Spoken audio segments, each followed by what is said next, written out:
Hi, Chef Bob here in the Cook with Campbell's kitchen. Today on the menu is pan-braised Brussels sprouts. Now please keep watching, trust me, these are Brussels sprouts that everyone is going to love. To make this recipe, you're going to need Campbell's low-fat cream of chicken soup, 5 strips of fresh bacon, some lemon juice, some fresh sage, some mustard powder, and some fresh Brussels sprouts.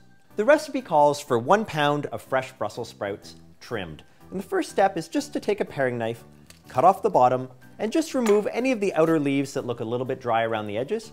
So now that we've trimmed all our Brussels sprouts, we're going to shave them very finely. You can very easily throw these into your food processor, but even if you don't, it's very simple to do this with a knife at home. And this is the real reason why this is the Brussels sprout dish that everybody loves. I've got a non-stick pan warming up, and while that's warming up, I'm just going to cut this bacon into some nice little thin strips. So we've got the bacon in the pan. At this point, just like when we're browning any meat, one of the keys here is to really not move it around too much. Once the bacon's had a couple of minutes at a high temperature, you can start to stir it around a little bit, just to break it up. And then I'm going to turn my temperature down to right around medium or even just a little bit below medium, and really let the bacon finish cooking until it's beautiful, dark, golden brown, and very crispy. So we're going to get the rest of the ingredients ready while our bacon is crisping up. The first thing you're going to need is about 1 tablespoon of lemon juice. I'm going to cut it in half. We need about a tablespoon of fresh chopped sage.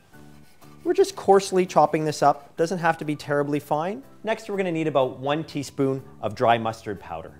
So I'm just going to get this ready and pre-measure it out. Next, I'm going to get my can of soup ready.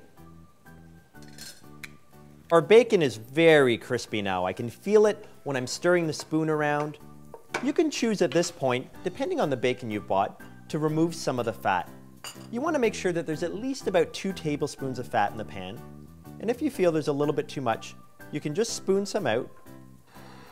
Now I'm ready to add in the rest of my ingredients. I'm going to start with my can of low-fat cream of chicken soup, the 1 tablespoon of lemon juice. Now I'm going to add in my mustard powder, my fresh sage. I'm going to give this a quick stir, and then I can add my Brussels sprouts right in. And right after I finish adding them in, I am going to turn my heat back up to high, just to get it nice and warmed up again. A couple of turns of fresh black pepper. Cover the pan. And I'm going to let the Brussels sprouts braise on medium for anywhere from 5 to 15 minutes, depending on how well cooked you like your vegetables. So after about 10 to 12 minutes, we'll put this on a nice big platter and we can serve it right on the table. Visit us at cookwithcampbells.ca, where you can read this full recipe and many more. And while you're there, click on the comment button and let us know what you think.